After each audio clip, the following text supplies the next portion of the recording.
Cet épisode débute avec Demir, qui appelle Arzu pour lui dire que la petite Oiku aimerait qu'elle vienne la chercher après l'école. Arzu accepte avec enthousiasme, ravi que son plan se déroule comme prévu, et Demir raccroche. Satisfaite, Arzu pense que les choses avancent dans la direction qu'elle souhaite. Pendant ce temps, Ubur est au restaurant, où il contacte un ancien ami dans l'espoir de trouver un emploi pour Demir. De son côté, Demir accompagne sa fille à l'école et lui demande de l'appeler lorsqu'elle sera chez Arzu le soir. Oiku acquiesce avec un sourire et entre dans sa salle de classe. Demir informe ensuite Sevgi, la maîtresse d'Oiku, que sa mère viendra la chercher à la fin de la journée. Au restaurant, Ubur continue sa négociation avec son contact, déterminé à offrir une opportunité à Demir. Pendant ce temps, Demir cherche désespérément une mèche de cheveux d'Oiku dans la maison, qu'il souhaite utiliser pour un test ADN. Il s'assoit finalement, accablé par l'échec de ses recherches, lorsqu'il remarque une mèche de cheveux coincée dans le bouton de sa veste, probablement récupérée lorsqu'il a serré Oiku dans ses bras ce matin-là. Cette découverte le soulage et il se prépare pour le test. De son côté, Arzu rend visite à Diemal, qui porte des ecchymoses au visage.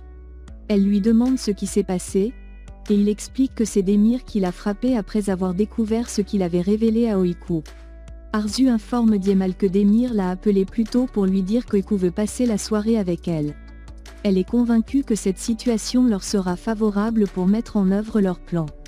Pendant ce temps, Demir se remémore une discussion avec Zeynep, où il lui avait demandé s'il y avait une chance qu'Oiku ne soit pas sa fille.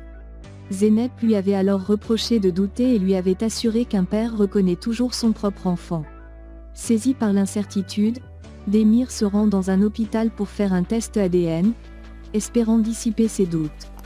Plus tard, alors qu'Ubur est en train de faire des achats dans un centre commercial, Demir quitte l'hôpital après avoir déposé les échantillons pour le test ADN. À ce moment-là, il reçoit un appel de Jondan, qui lui explique qu'elle est en train de superviser les travaux de sa nouvelle maison. Elle l'invite à la rejoindre, car elle a quelque chose d'important à lui dire. Curieux, Demir accepte et la retrouve sur le chantier.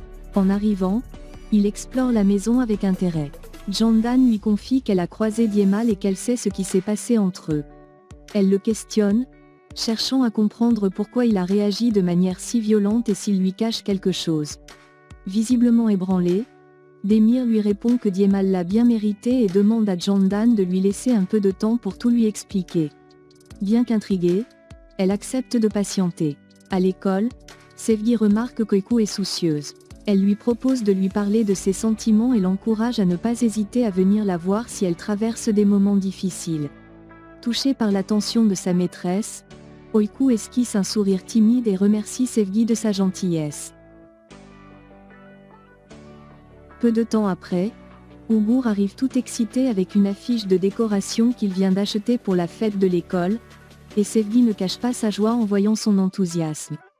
Prêt à raccompagner Oiku, Ubur est surpris quand celle-ci lui annonce que c'est Arzu qui viendra la chercher aujourd'hui.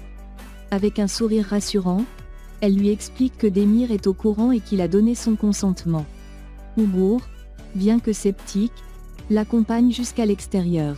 Sevgi en profite pour exprimer son désir de parler avec Arzu au sujet de Oiku, étant donné qu'elle est sa mère biologique et pourrait lui apporter un certain soutien.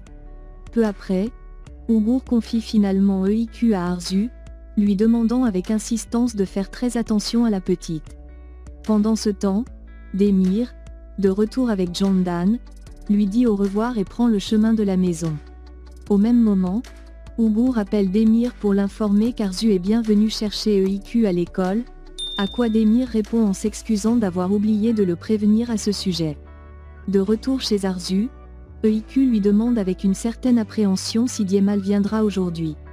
Arzu la rassure en lui disant que non, ce qui soulage visiblement la petite, qui confie ne plus vouloir voir Diemal.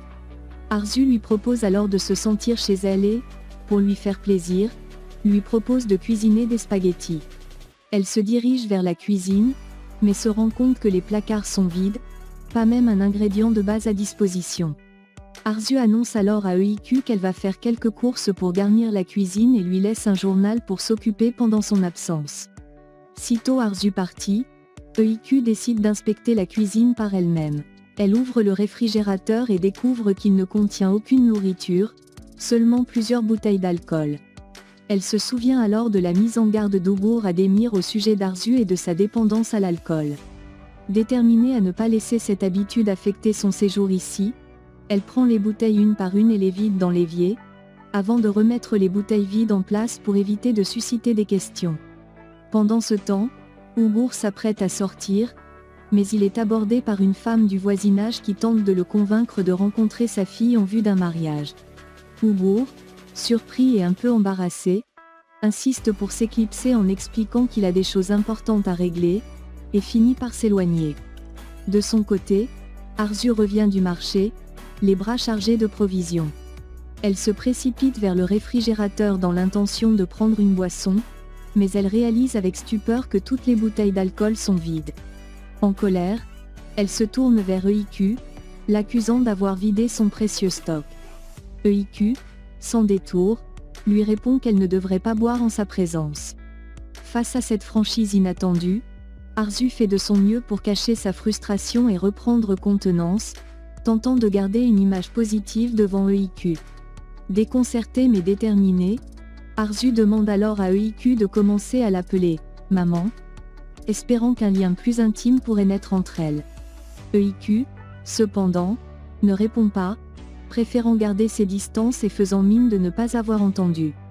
Arzu, peiné mais essayant de masquer sa déception, retourne dans la cuisine pour essayer de se changer les idées. Pendant ce temps, Ugur rejoint Sevgi au restaurant pour discuter.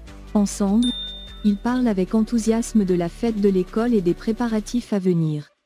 Sevgi confie à Ugur qu'elle aimerait lui parler de quelque chose de plus personnel, mais Ugur, un brin nerveux et curieux, espère que la conversation portera sur des sentiments plus agréables. À sa grande déception, Sevgi mentionne alors Arzu et s'interroge sur ses intentions envers EIQ, ce qui déclenche chez Ugur un sentiment de frustration, car il espérait une conversation bien plus légère et personnelle.